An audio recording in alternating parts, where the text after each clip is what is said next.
Shalom. Oke. Saya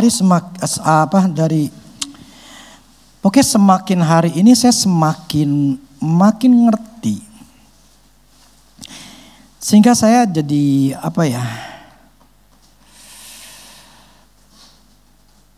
ini yang harus saya punyai. Begini. Kita kan bersyukur itu harus gak? Harus ya.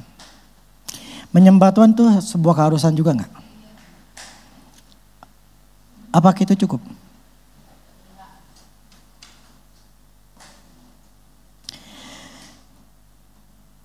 Kita harus mengucap syukur, kita harus membaca firman Tuhan, kita harus menyembah Tuhan, memuliakan Tuhan. Itu sebuah kebenaran. Tapi problemnya, pertanyaannya adalah begini. Kita mengucap syukur nih. Karena ya kita mencoba supaya ketika punya masalah, supaya kita ini tidak stres lah, tidak takut, nggak khawatir. Jadi kita berusaha untuk mengucap syukur dengan apa yang Tuhan berikan. Puji Tuhan, itu kita lakukan. Pertanyaannya adalah, apa yang kita pertahankan? Dari mengucap syukur itu apa yang mau dipertahankan?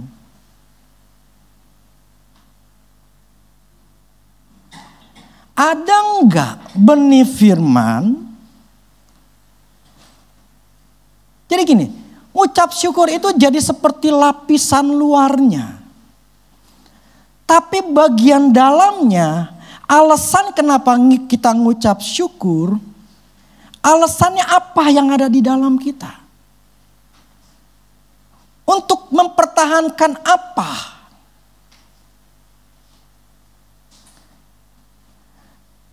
Kita harus, tadi saya katakan tidak cukup. Karena kita harus punya benih firman yang kita sedang tanam untuk menjadi sebuah pohon dan berusaha menjaga sampai berbuah. Sebab kalau kita tidak punya yang saat ini kita mau pertahankan, kita menyembah, kita bersyukur segala sesuatunya, itu sifatnya jadinya emosi. Hanya supaya emosi kita reda. Tetapi untuk kita bisa mempunyai sebuah kekuatan, ketahanan. Untuk apa saya bersyukur? Untuk apa? Karena saya sedang mempertahankan benih yang saya lagi tanam. Jadi ada sesuatu yang memang kita fight. Kenapa saya ngucap syukur gitu loh. Ini yang berapa hari ini yang Tuhan ajarin saya begini. Kita tuh banyak gak diajarin masalah membangun. Kita tuh harus punya bangunan yang kuat. Di dalam seluruh aspek, 5 aspek hidup kita. Ketuhanan. Apakah Tuhan nomor 1? Terus keluarga. Nomor 2 tuh aspeknya kedua. 3 kesehatan. 4 pekerjaan. 5 keuangan. 5 ini gak punya bangunan kuat. Hancur. 5 ini gak punya bangunan yang kuat. Ketika ada masalah, bang! Hancur. Karena memang, terusan ini kesalahan banyak hamba Tuhan yang tidak mengajarkan bahwa pentingnya benih firman dari masing-masing aspek itu harus ada. Kalau kita nggak punya kesehatan yang kuat, ketika ada COVID kemarin, banyak yang mati.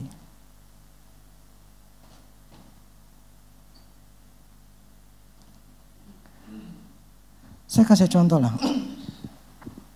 Saya membangun kesehatan. Ini saya kasih contoh gigi anak-anak saya. Soalnya saya kan nanti hari ini bicara masalah membangun pondasi keuangan. Enggak punya, enggak bakal kalian kaya, enggak bakal bisa berhasil, enggak bakal. Kenapa? Dalam dunia ini pasti ada bang. Tiba-tiba ada masalah yang membuat kita rugi, yang membuat kita maksudnya punya masalah ya. Yang mau nggak mau kita harus ngeluarin biaya, tapi kita nggak punya pondasinya. Hancur. Saya kasih contoh. Anak-anak saya jamin dan mereka tidak pernah merasakan sakit gigi. Dalam arti gigi bolong. Dari kecil, kalau masalah vitamin gitu ya, dulu saya pakai Scott Emulsion, itu berapa puluh botol saya berikan pada mereka. Kalsium saya masukin vitamin. Kedua, mereka harus sikat gigi. Saya tadi ingat, saya tidak pernah diajarin sikat gigi sama mama saya ataupun papa saya. Enggak pernah. Dan saya bertahun-tahun sampai umur SD berapa tuh saya nggak pernah sikat gigi. Karena nggak pernah diajarin. Tapi anak saya mulai dari kecil. Kalau mereka nggak sikat gigi, sikat gigi. Menanamkan yang namanya kebiasaan untuk sikat gigi. Ketiga, tidak ada yang namanya, tadi saya katakan saya berani jamin. Anak saya itu nggak akan pernah ngerasain namanya sakit gigi itu kayak apa, nggak pernah. Tidak ada satupun gigi mereka bolong. Saya ngebangun itu dari masih kecil. Yang ketiga, saya di rumah saya tidak ada yang namanya botol berisi permen. Dari kecil. Mereka makan permen ketika keluar, ada yang ngasih permen. Kebiasaan untuk tidak makan manis-manis itu ditanam dari kecil. Sehingga gigi mereka tuh pada masih kecil tuh nggak ada yang namanya item-item. Nah, keempat, saya membangun pondasinya adalah selalu ke dokter gigi. Selalu ke dokter gigi untuk ngecek gigi mereka. Kalau ada masalah, bersihkan karang gigi lah segala macam. Yang paling bermasalah itu si Marvel. Kalau dulu anak saya Kyle, Manuel, kalau mereka ada gigi baru, gampang, tinggal pakai apa namanya, nggak pakai tang sih kadang-kadang, tapi saya pakai apa namanya, benang, tinggal tuk, copot. Marvel kagak, mesti ke dokter gigi. Nah, pernah saking nggak bisanya, nggak copot-copot, akhirnya kelewatan ke dokter gigi. Itu giginya ternyata jadi salah tempat. Maksudnya bukan miring, bukan apa?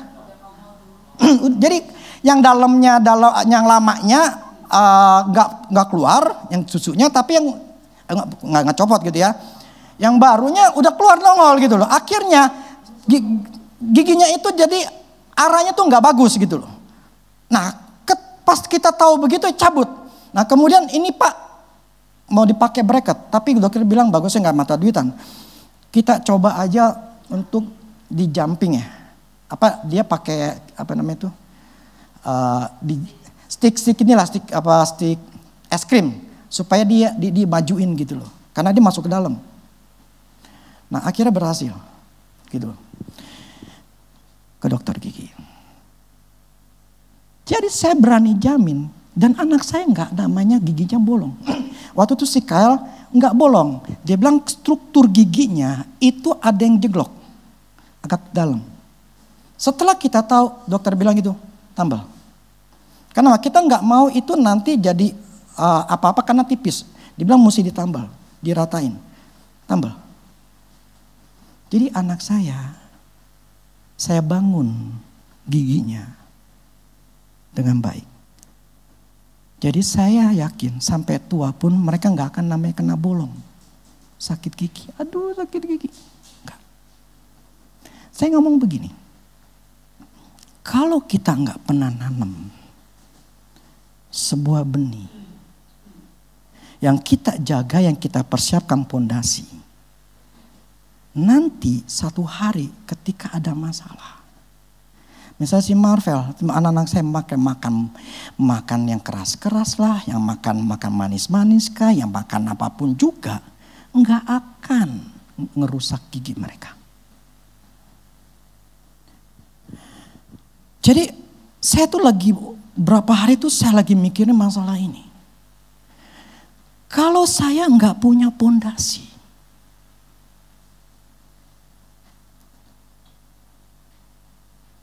pekerjaan, keuangan, dan yang lainnya, pondasi itu nggak kuat. Satu hari ketika ada masalah, pak. Tuhan ingatin saya, seperti bangunan yang dibangun di atas pasir atau yang di atas batu. Ketika bangunan yang ada di atas pasir, hancur. Tapi ketika dia bangun di atas batu karang atau batu, sekalipun ada masalah, tidak terpengaruh. Seberapa kekuatan yang saat ini kita tanam,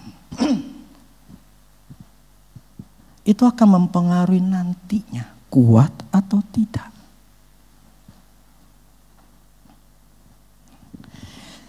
Yang saya ingin katakan gini, saya dari minggu lalu sampai hari ini, saya akan bicara menanam pondasi keuangan.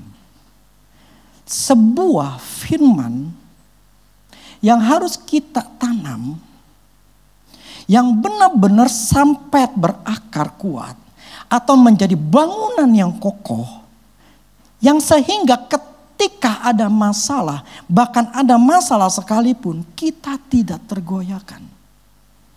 Problemnya ngebangun rumah kuat itu sangat lama dan susah. Problemnya itu tidak terjadi dalam sehari, 2 minggu, 3 minggu, kagak. Itu problem, masalahnya begitu. Makanya saya baru ngerti, dulu si Andrew pernah katakan, yang kita usahakan adalah merubah pola pikir. Kalau masalah janjinya Tuhan, you take a rest aja. Artinya apa? Lu santai aja, lu tenang aja. Yakin aja pokoknya namanya janji Allah tuh pasti ada. Tapi usahamu bukan untuk memperolehnya.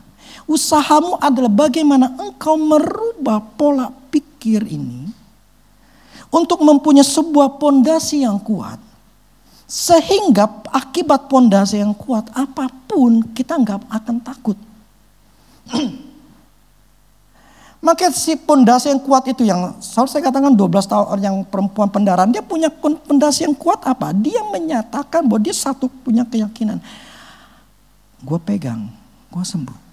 Jadi saat itu dengan banyak orang, dengan orang-orang yang banyak, dan istilahnya dia harus mengalahkan ketakutan. Kalau ketahuan, habis dia bisa ditembokin, ditimpukin gitu loh. Tapi karena dia punya satu keyakinan yang kuat, yang begitu kuat, gue pegang, gue sembuh. Kalau kita nggak punya keyakinan, gue ngelakuin, gue berhasil. Kalau kita nggak punya, nggak bakal berhasil. Apa yang kau pikirkan, demikianlah engkau. Problemnya untuk menjadi seperti itu bukan sebuah perkara yang mudah. Tapi kalau kita tidak punya, sampai mati pun gak akan pernah bisa berhasil. Itulah mengapa hanya orang-orang yang berhasil dalam dunia ini itu sekitar 10%-an.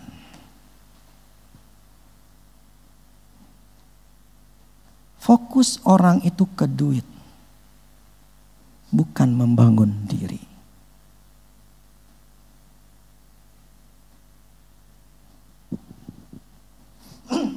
Oke, saya masuk. Ulangan 8 ayat 17 sampai 18. Ulangan 8 ayat 17 sampai 18. Ini minggu lalu ya.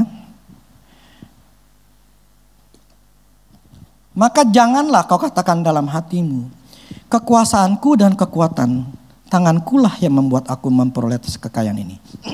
Tetapi haruslah engkau ingat kepada Tuhan Allahmu, sebab dialah yang memberikan kepadamu kekuatan untuk memperoleh kekayaan. Dengan maksud meneguhkan perjanjian yang dikirakan dengan sumpah kepada nenek moyangmu seperti sekarang ini. Ini kalau saya sudah katakan bahwa Tuhan memberikan kepada kita power to get well. Power untuk kekuatan. Dia tidak memberikan kepada kita uangnya, duitnya. Ya. Jadi salah ngarepin orang. Apalagi kita berpikir cara paling gampang ngutang. Selesai, beres masalah gue.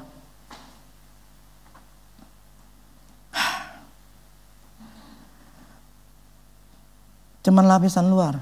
Masalah selesai cuma saat itu doang. Tapi akarnya gak pernah selesai. Kalau kita gak ngerti ginian, ini penting banget. Orang berhasil karena punya keyakinan. Orang berhasil karena punya keyakinan.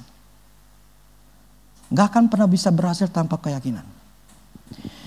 Di sini Tuhan katakan gini, aku tuh sudah taruh dalam dirimu. Ya. Karena ada perjanjian. Dulu kemarin sudah saya katakan bahwa perjanjian itu diberikan kepada kita juga. Orang Kristen. Jadi Tuhan memberikan kepada kita power to get well. Kuasa untuk memperoleh kekayaan. Nah, yang saya ingin tambahkan begini. Kekuatan itu maksudnya kan kemampuan. Misalnya, kekuatan untuk saya bisa ngangkat ini. Ya kan? Apakah bayi bisa ngangkat? Gak bakal bisa. Gitu loh. Artinya apa? Ada kekuatan, kemampuan untuk saya untuk melakukan sesuatu. Itu namanya kekuatan. Kemampuan untuk sanggup melakukan sesuatu. Jadi Tuhan memberikan kesanggupan untuk kita melakukan pekerjaan yang bisa menghasilkan keuntungan atau kekayaan. Dan kesanggupan ini sudah diberikan di dalam diri kita.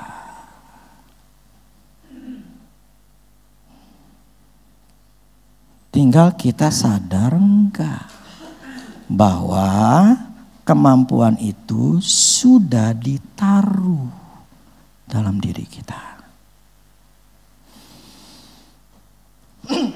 Nah, lanjut. Kemampuan berarti ada sebuah cara yang ketika kita ngelakuin menghasilkan uang. Nah, cara itu adalah seperti sebuah prinsip yang harus kita lakukan, misalnya A dengan B gitu ya. Dan ketika kita melakukan cara itu, maka kita akan untung. Jadi yang dibutuhkan daripada kita adalah hikmat untuk mendapatkan caranya. Beserta praktek langkah-langkahnya. Nah, saya ingin kasih tahu begini. Minggu lalu saya cuma hanya mengatakan bahwa kita sudah punya kuasa. Hari ini masuk lagi, kuasanya itu maksudnya apa? Kuasa itu adalah kemampuan yang Tuhan taruh dalam diri kita untuk ngelakuin sesuatu yang bisa ngasilin duit. Jadi Tuhan tidak kasih duitnya, tapi Tuhan memberikan kemampuan, gua kasih lu kemampuan, cara-cara untuk bisa ngasilin duit.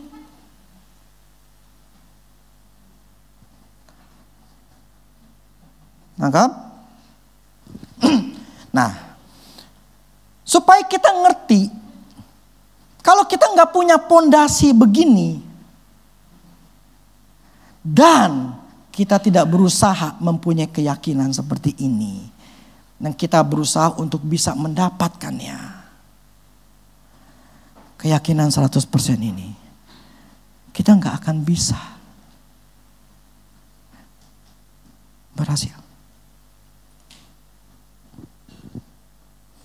Maka selalu katakan, ada yang mengatakan, ya kita selalu dengar, jangan menyerah, jangan menyerah. Kenapa sih orang gak mau nyerah? Karena dia tahu gue pasti bisa gitu loh. Kenapa dia gak mau nyerah? Karena gue tahu gue bisa berhasil gitu loh. Nah itu kan terjadi karena dia punya keyakinan. Nah punya keyakinan di dalam dirinya bahwa dia itu punya kemampuan untuk bisa ngelakuin, bisa ngasilin, bisa berhasil.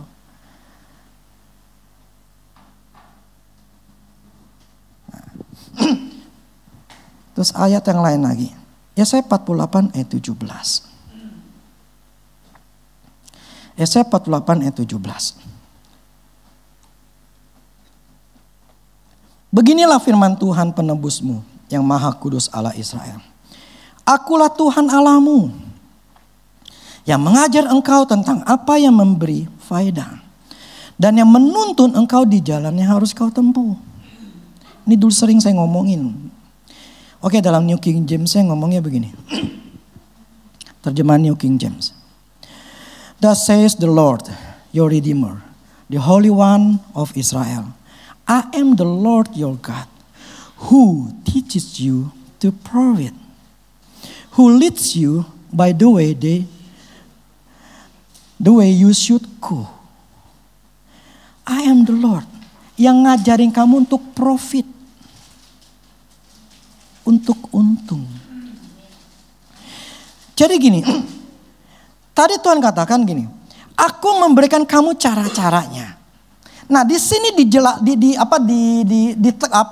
ada firman Tuhan lagi yang di Yesaya 45 ini sebagai konfirmasi buat kita bahwa Allah mau ngajarin kita. Ngajarin kita bagaimana cara mendapatkan untung. Nah dia akan tuntun, he leads by the way that we should go. Dia akan tuntun kita kemana harus kita lakuin apa gitu loh. Jadi ini firman yang mengatakan bukan yang saya gitu loh. Dan ini ada di dalam diri kita. Amin.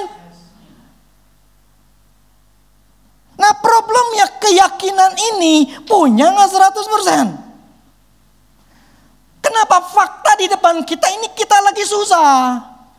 Fakta di depan kita ini kita masih rugi. Kita masih bangkrut, kita masih begini, masih begitu. Belum jelas nih mau kemana nih, apa yang harus gue lakukan belum jelas.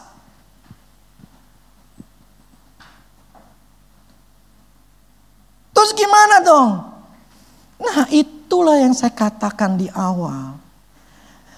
Kalau kita cuma hanya menyembah Tuhan doang, kalau kita cuma hanya bersyukur doang, untuk apa menyembah Tuhan? Untuk apa untuk bersyukur yang untuk apa? Harus ada alasan di dalam diri kita untuk kita bersyukurnya tuh apa? Nah alasannya saat ini yang kita harus punya benih, ini benih namanya benih keuangan, benih pekerjaan sama keuangan yang saya lagi ngomongin. Ini benihnya yang harus kita tanam. Untuk istilah gini, ini alasan kita kenapa saya bersyukur, kenapa saya memuji Tuhan, kenapa saya bersyukur kepada Allah, karena Allah itu baik. Saya memuji Tuhan, Allah itu besar, dia Allah yang mampu dan dia sanggup, dia pasti bisa memberikan padaku apa yang harus aku lakukan. Karena firman-Nya mengatakan dia akan ngajari aku, dia akan menuntun aku di jalan yang aku tempuh. Allahku luar biasa. Itulah tujuan kita memuji Tuhan. Kecepatan gak ngomong saya?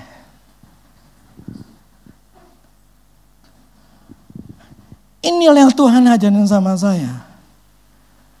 Kita gak punya bangunan. Pekerjaan kita apa? Ya ini pondasi firman Tuhan.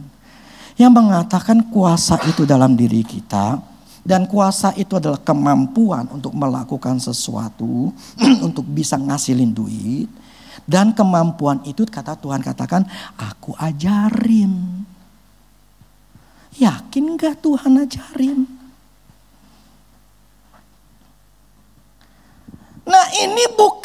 sebuah proses yang dalam waktu seminggu, 2 minggu tuh bisa. Kagak. Bener kagak, setengah mati. Tidak mudah. Nggak mudah. Saya fight untuk ini. Karena saya tahu nih jawaban. Setelah saya mempunyai 100% keyakinan ini, saya tidak akan dikontrol namanya roh ketakutan. Saya tidak akan dikontrol yang namanya roh kebimbangan. Saya hanya dikontrol oleh Roh Kudus. Pola pikir kita dari manusia lama itu harus digantikan jadi manusia baru. Itu dalam Roh Kudus. Itulah proses yang harus kita sangat-sangat dibutuhkan kemauan yang kuat. Problemnya banyak orang Kristen enggak mau. Tuhan, saya butuh duit. Bukakan pintu bagimu. Bukakan jalan bagiku. Ini barang-barangku belum kejual. Ini gimana Tuhan? Tolong saya supaya jualin. Supaya saya bisa menghasilkan uang. Pengennya yang instan, sifatnya cuma di luar. Bukan yang di dalam.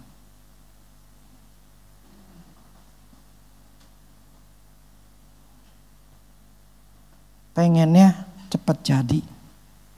Masalah selesai.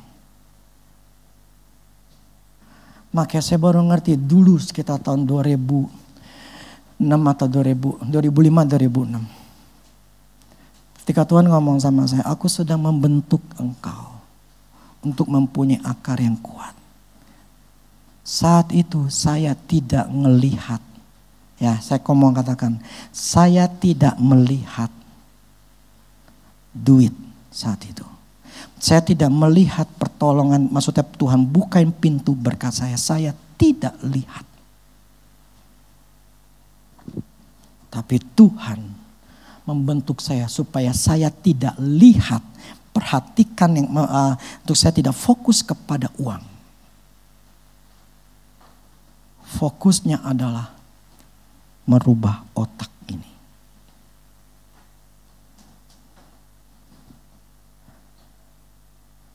Saya khotbah ini bukan tujuan untuk kalian memberi.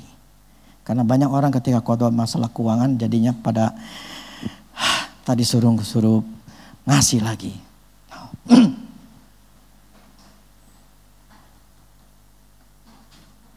Kalau kita tidak punya pondasi ini, pondasi benih firman Tuhan, sampai mati pun gak bakal berhasil. Problemnya, untuk memperoleh ini tidak mudah.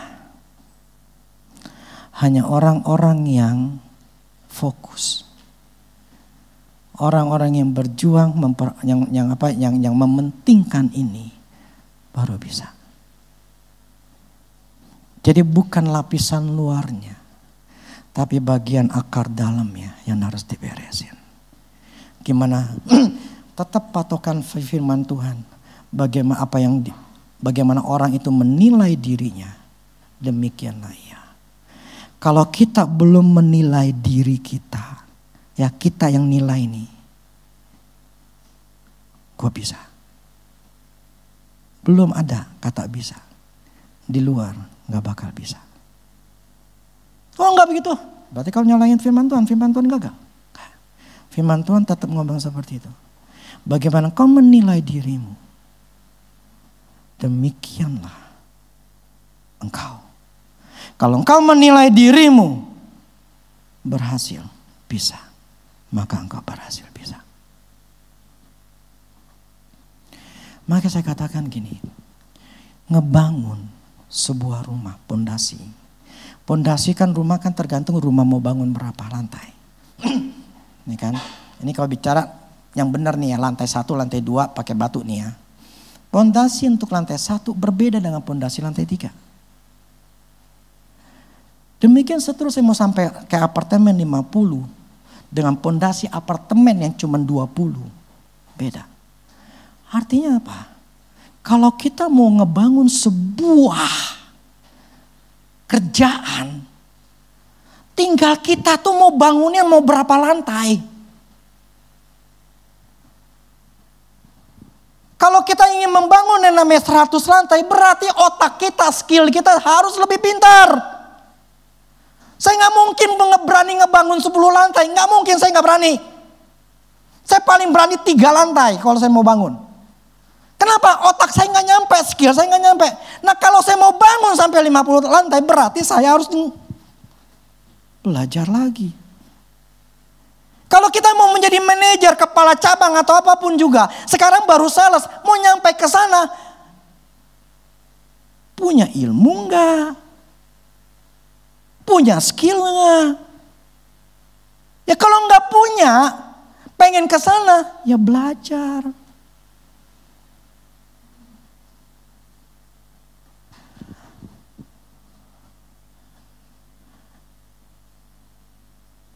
Jadi lihat begini, banyak kita selalu dengar masalah, ya, banyak macam lah ya, khotbah-khotbah, maksudnya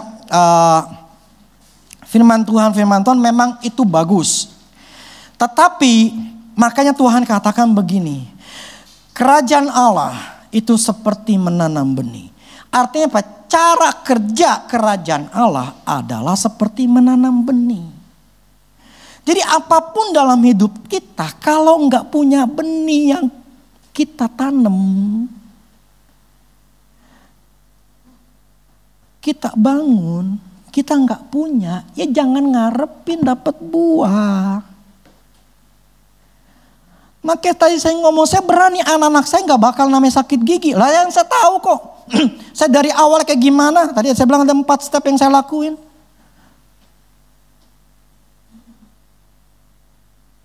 Jadi ketika saya mengerti apa yang saya lakukan, apa yang saya punya keyakinan.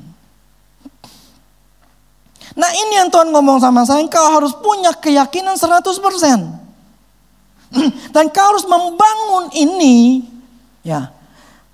Ketika engkau bangun yang begitu kuat, apapun, setan ngomonglah, memberikan ketakutan lah atau apapun juga, kau akan tinggal. Kau akan tetap berdiri kuat dan tetap percaya. Gue bisa.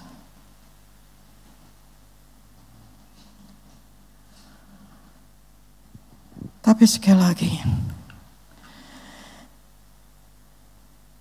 ini butuh waktu dan susah. Makanya Paulus mengatakan, percaya, iman itu bukan percaya karena melihat, tapi melihat apa yang tidak terlihat.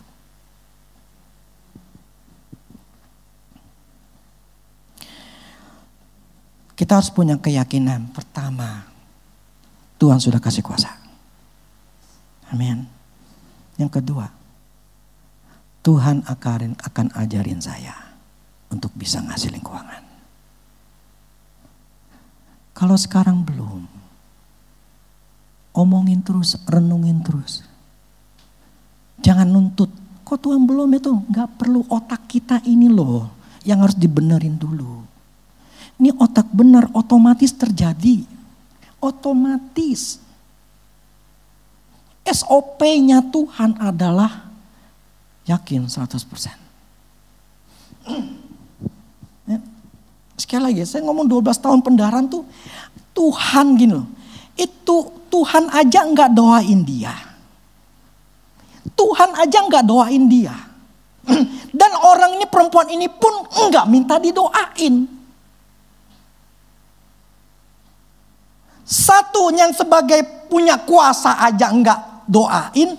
Yang minta kuasa aja itu, kesembuhan itu aja dia nggak minta. Tapi kuasa itu terjadi dengan sendirinya. Kenapa? Karena keyakinan 100% yang dipunyai oleh orang itu. Jadi kalau kita punya keyakinan 100%, otomatis tuh pintu kebuka. Otomatis gak perlu minta-minta. Cuman problemnya untuk dapat 100% aneh ini. Ini bukan makan sehari, 2 hari, seminggu, 2 minggu, sebulan, 2 bulan, kagak. Apalagi tipe kalian adalah tipe yang malas. Tipe malas yang tidak mau ngerenungin firman Tuhan.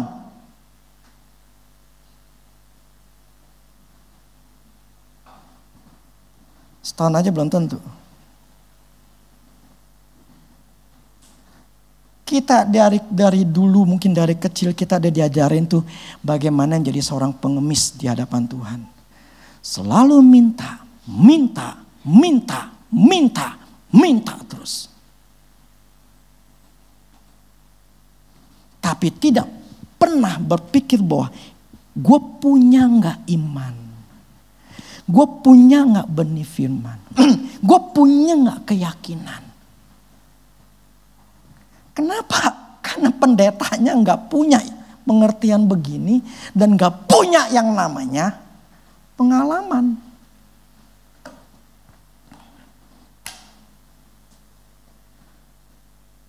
Benar. Karena nggak punya pengalaman satu bidang aja yang yakin 100%. Satu bidang aja. Apakah dia punya 100% percaya? Itulah banyak hamba Tuhan gak bicara ini. Karena pengertian. Yang kedua, gak punya yang namanya pengalaman. Percaya 100%.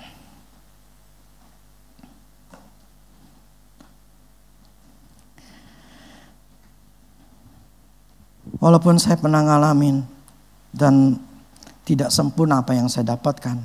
Tapi minimal saya punya pengalaman. Tapi Tuhan minta sama saya, pengalamanmu gak cuma di sini. Maka saya lagi fokus menanam benih ini.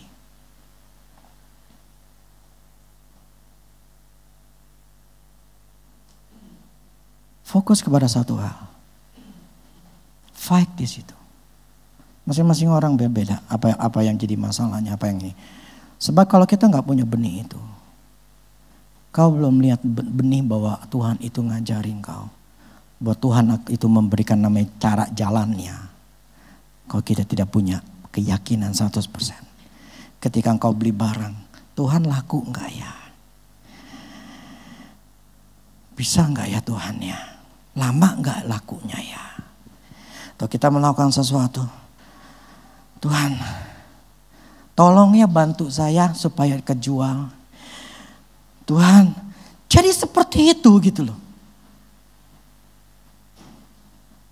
Jadi masih ada satu kebimbangan, ketidakyakinan.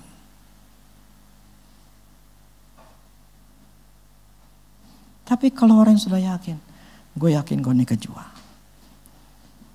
Karena sebelumnya gue minta sama Tuhan, minta ya. Sekarang masuk, gimana cara udah masuk dulu deh. Hikmatnya, Yakobus 1 ayat 5. Yakobus 1 ayat 5. Tetapi apabila di antara kamu ada kekurangan hikmat, hendaklah ia memintakannya kepada Allah.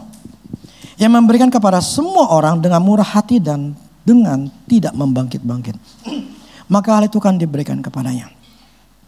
Yang tadi saya katakan bahwa Tuhan itu memberikan kepada kita kemampuan untuk melakukan sesuatu. Jadi dia akan ajarin kita caranya, prinsip yang kalau kita ngelakuin, nih untung. Ini bisa ngasilin duit nih. Ya kalau dalam kerjaan kita, saya gak ngerti kamu sebagai apa gitu ya. Tetapi dengan tindakanmu itu bisa ngasilin duit. Misalnya gitu ya. Nah, gimana caranya? Itulah namanya kita minta hikmat. Nah, di sini firman katakan Yakobus, jika kamu ada kekurangan hikmat, ini baru kita minta hikmat. Amin. Bukan minta duit.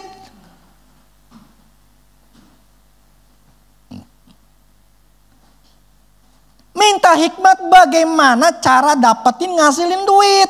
Bagaimana cara beli barang. Bagaimana ngomongin sama orang. Bagaimana melakukan ini, melakukan itu. Supaya bisa ngasilin duit. Itu namanya hikmat. Bukan minta ngemis Tuhan. Tuhan, tolonglah Tuhan. Bantu saya butuh nih. Bukan itu. Amin. Tapi Tuhan firmannya sesuai dengan firman. Mintalah hikmat. Dan katakan nih, Tuhan memberikan kepadamu dengan cuma-cuma membangkit-bangkitin gini loh. Dia tidak akan ketika kita minta, lu kan masih berdosa. Lu kan baru ngelakuin kayak begitu. Lihat lu, masa lu minta hikmat sama gua? Lu kan baru ngelakuin ini, lu baru nendang, lu baru begini. Tuhan tidak akan lakukan itu. Sekali kita minta hikmat, Tuhan akan kasih. Dia tidak akan membangkit-bangkitkan kesalahan kita, dosa kita yang lama, atau apapun juga. Dia bukan seorang pendakwah. Amin. Jadi ketika kita minta sama Tuhan, Tuhan pasti kasih. Amin. Amin.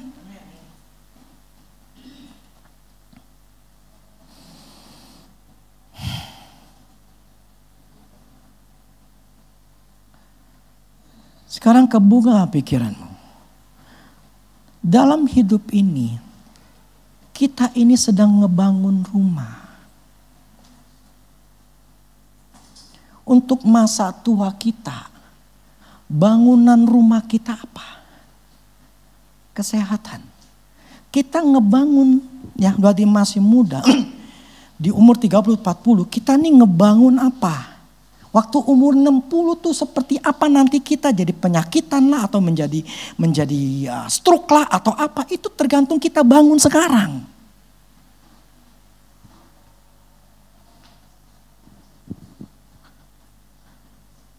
Itu bicara kesehatan. Bicara keluarga. Saya ngebangun keluarga saya, terutama maksudnya untuk di anak saya. 3 hal yang harus dibangun sebagai orang tua. Pertama, kita harus ngebangun tubuh mereka sehat. Dari perut dijaga.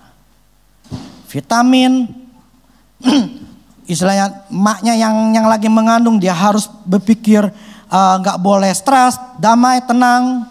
Makanan juga harus dia bagus.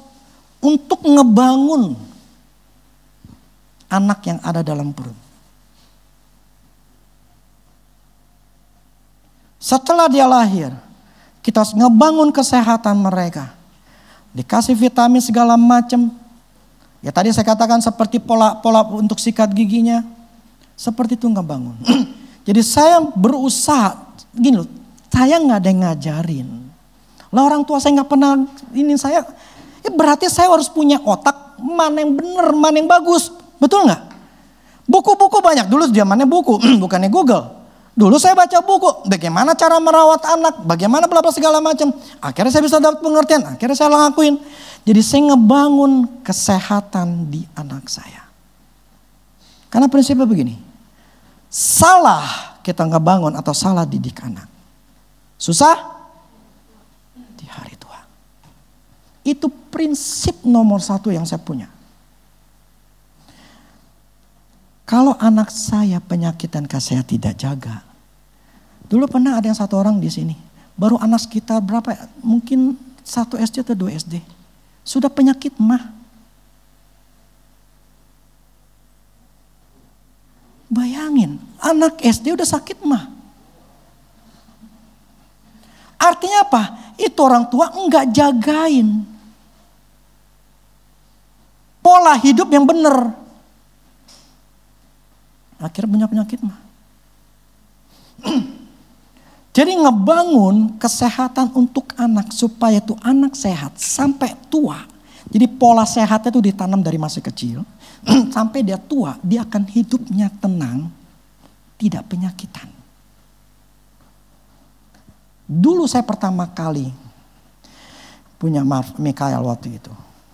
Ketika anak saya nangis terus. Ya, itu saya udah merasa ternyata jadi bapak itu susah. Apalagi pernah dia itu sakit. Batuk-batuk waktu itu. Anak saya umur sekitar si Kyle yang paling kuat. 9 atau 10 bulan. Artinya 9 atau 10 bulan baru sakitnya. Sumur gitu. Yang lain sekitar 6 atau 7 bulan. Jadi dari 1 sampai 6 atau 7 bulan itu mereka gak pernah sakit. Ketika si Mikael sakit, malam-malam tuh batuk-batuk. Aduh, sakit hati saya. Saya bilang, duh Tuhan, udahlah batuknya itu ke saya aja dah. Biar saya yang sakit, anak saya enggak. Itu perasaan. Jadi gini, bagaimana kalau anak kita sakit, kita itu yang susah. Jadi saya harus membangun kesehatan anak saya untuk benar-benar bagus. Saya membangun kesehatan. Kedua, membangun namanya jiwa. Saya berprinsip begini, anak itu harus senang. Anak tidak boleh susah. Jadi ketika jiwa yang sehat, masa depannya cerah. Jiwa yang sakit, jiwa yang anak itu kepahitan, kekecewaan, ujungnya itu bisa bermasalah. Jadi saya nggak mau, walaupun saya nggak ngerti namanya psikologi anak, tetapi saya kan punya Roh Kudus gitu loh. Jadi saya berprinsip bahwa anak itu harus senang. Jadi anak itu tidak boleh susah. Ada masa-masa mereka harus bertanggung jawab. Mereka harus tanggung jawab. Misalnya bersihin mainannya lah segala macam. Itu adalah masa-masanya. Tetapi kalau sebelum masa itu, saya nggak mau nuntut. Kenapa? Memang belum masanya. Jadi jiwa itu harus dibentuk untuk anak. Jiwa yang sehat, mereka mempunyai sebuah keyakinan. Tapi kalau anak sudah rendah diri, udah ketakutan, kalian menanamkan resiko masa depannya. Jadi saya menanamkan anak-anak saya, mereka harus senang. Anak saya mukanya senang, mereka senang. Kenapa saya menjaga dari kecil? Saya ingat dulu Mafel pernah ngomong. Dia ngobrol sama temennya. Masalah teman-teman yang lain. Papi, kayak Afel dengan mereka, kok Afel mereka hidupnya gak enak-enak lah, ada masalah gini. Kok Afel kok enggak ya? Saya cuma ngomong gini, karena papi jagain kamu. Jiwa yang jelek, ke depan masa depan anak itu jelek. Jaga supaya jiwa anak kita, mental anak kita itu tidak jatuh. Stres, takut, bimbang, wah jangan haraplah bisa berhasil lah, jangan harap. Kalau nggak dirubah. Terus ketiga, pendidikan. Saya tidak mempertaruhkan hidup anak saya tanpa pendidikan. Saya menciptakan pondasi-pondasi 3 hal ini. Karena saya tidak mau susah di hari tua. Itu modal mereka 3 hal ini. Kesehatan, jiwa, dan pendidikan. Saya memberikan yang terbaik kepada anak saya 3 hal ini. Pondasi untuk mereka hidup bahagia.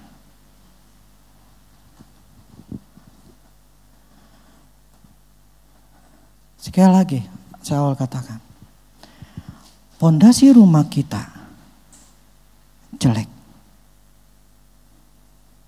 Ada masalah, hancur.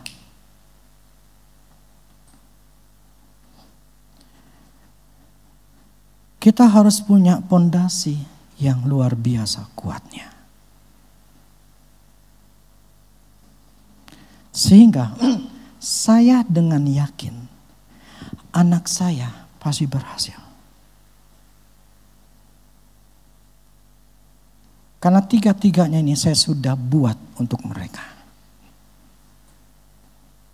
Kenapa saya punya keinginan mereka untuk kuliah di luar.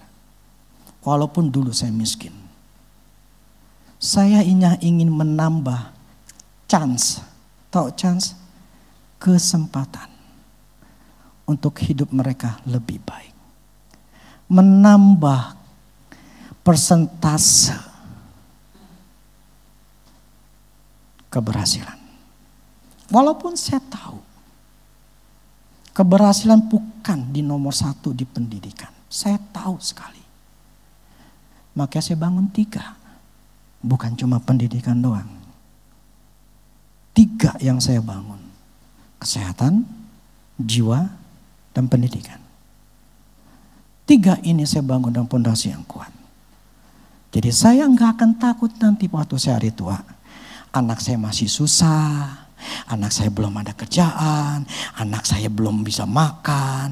Anak saya begini, anak saya begitu. Kagak. Ini yang Tuhan taruh dalam beberapa hari ini. Kalau kita tidak punya pondasi di dalam setiap aspek hidup kita. Ingat, kita berada di dalam dunia fallen world, yang dunia jatuh. Dunia yang dalam dosa, dikuasai oleh setan. Selalu akan ada cobaan.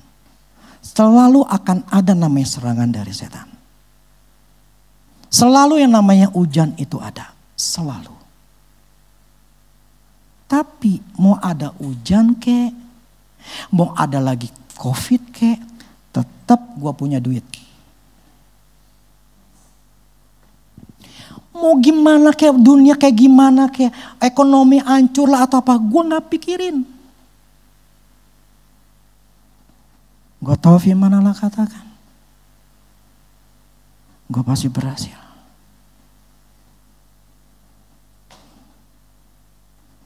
Tapi untuk punya itu enggak mudah.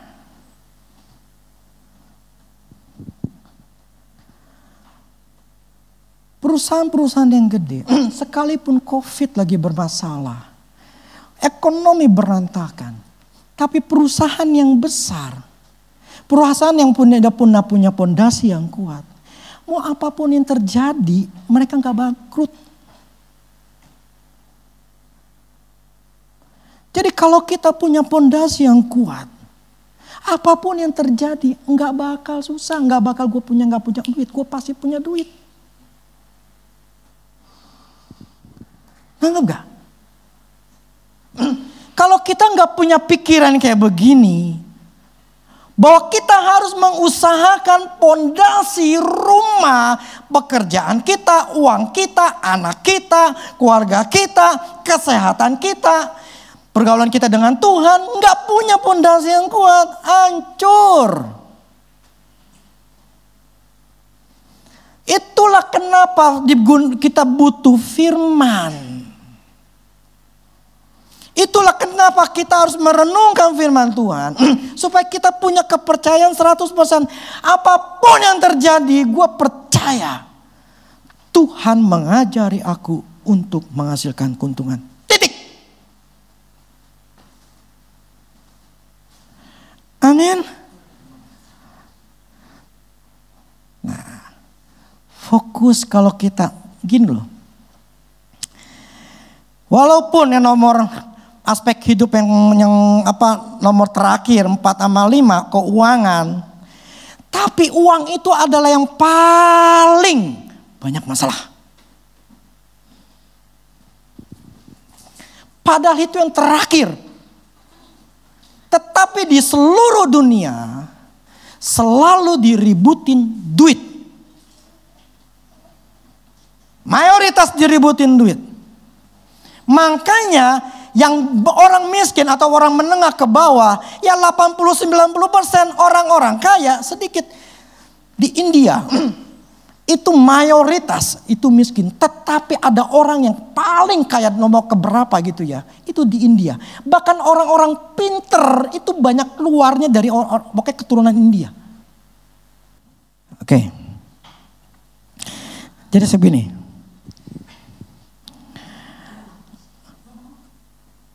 Yang membuat dalam hidup kita ini adalah pondasi. Jadi bangunlah pondasi rumahmu, 5 aspek rumahmu itu kuat. Ya, supaya hidupmu bahagia. Dan yang bisa membuat itu semua adalah firman Tuhan. Jadi masing-masing di mana ada kebenaran,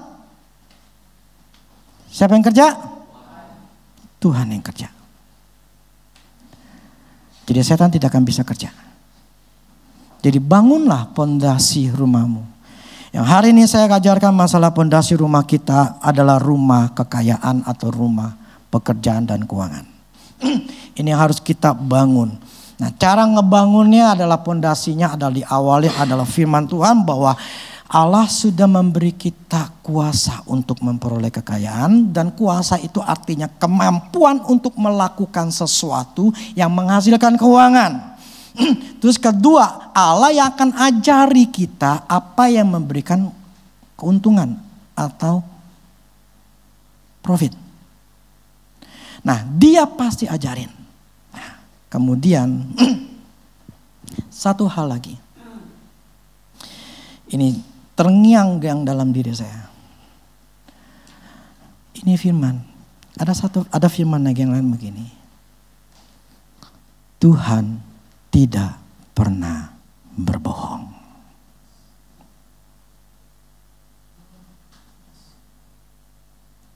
Amin. Kalau dia ngomong, dia kasih kekuatan, kuasa. Pasti dilakuin. Amin. Ketika dia katakan, aku ajarin engkau, dia ajarin kita. Amin. Dia tidak pernah berbohong. Amin. Ini yang harus kita punya. Walaupun di depan kita belum dapat. Walaupun di depan kita belum dapat.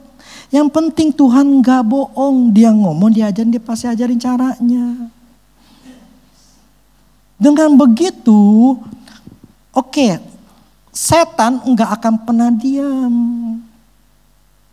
Dia akan selalu lemparin kita. Jangan diam juga, lawanlah.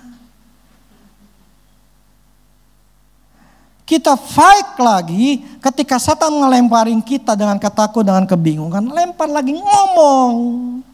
Tuhan pasti ajarin gua. Gak mungkin Tuhan gak ajarin gua. Memang sekarang gua belum bisa. Tapi satu hari gua pasti bisa. Gua percaya. Jadi dengan kau setan, gua tolak kau dalam nama Yesus.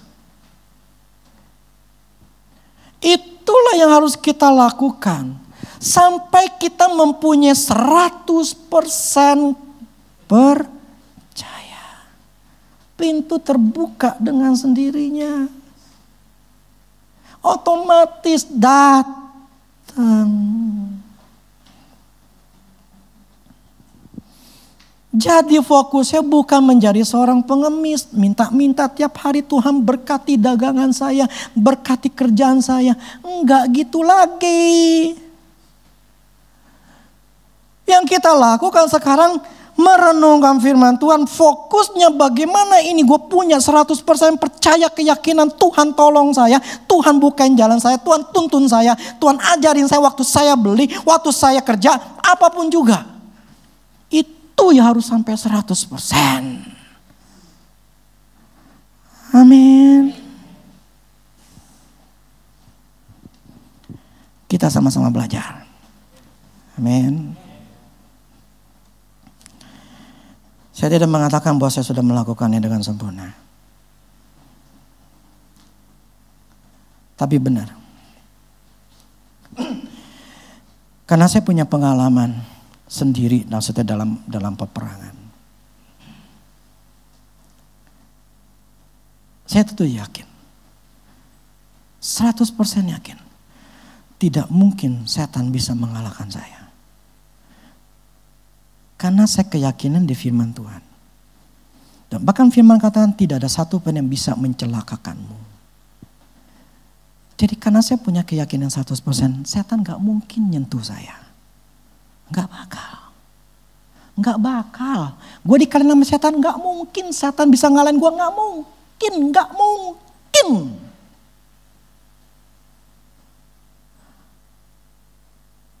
Tapi saya harus punya dia yang lain. Saya tahu perasaan keyakinan tuh kayak apa. Saya tahu bagaimana punya satu pola pikir yakin 100% itu seperti apa. Jadi saya bisa bedain, gue yang ini 100% enggak? Enggak. Sehingga saya bisa khotbah karena saya punya pengalaman. Tapi Tuhan nuntut saya, lu bukan cuma satu doang. Lu oke, dibilang dibilang keluarga udah oke. Kesehatan lu udah oke, Tuhan udah oke. Lu kerja nama uang nih, lu mesti bangun kuat. Sampai lu benar-benar kuat.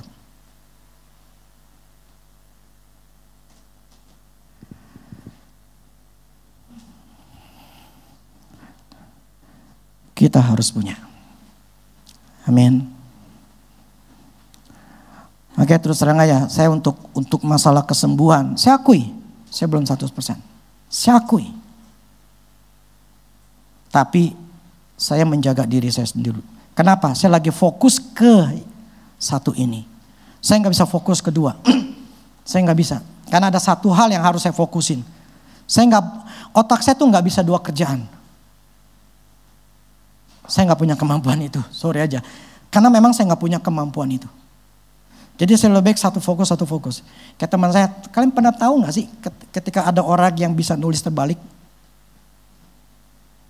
Pernah lihat gak? Dulu teman saya bisa nulis balik, dia sambil nerangin saya yang lain. Nulis terbalik dia bisa tahu caranya. Kemudian dia waktu SMA ya, dan dia bisa ngejelasin.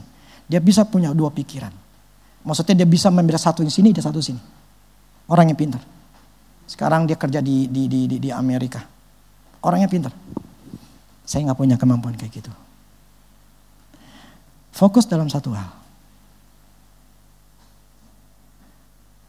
Jadi hari ini kita belajar. Kalau kita dan bagi yang dengar. Punyalah benih firman Tuhan. Jadi hari ini saya bicara masalah benih firman Tuhan. Tuhan sudah punya kuasa memberikan pada kita kuasa pada kita. Otomatis itu ada dalam diri kita karena kita percaya sama Kristus. Dan yang kedua bahwa Tuhan mengajari kita memberikan keuntungan. Dan ketiga itu hikmat selalu akan ada ketika kita meminta. Dan itu pasti terjadi. Amin.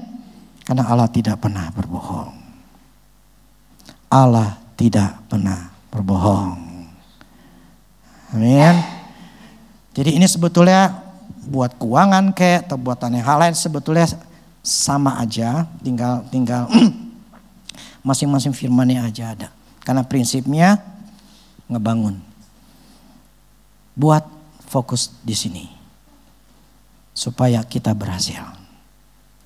Amin. Oke ya, ini tidak mudah ya. Saya ngomong tidak mudah. Tapi fight-lah. Usahakanlah. Ini effort kita di sini. Ya, effort kita adalah merubah otak kita. Oke, itu effort kita. Jadi kalau ada yang effort kita tuh bukan minta gitu maksudnya. Bukan di duit otaknya, bukan. Effort kita adalah diri kita yang mesti berubah. Yang kita usahakan. Amin. Oke, demikianlah firman Tuhan.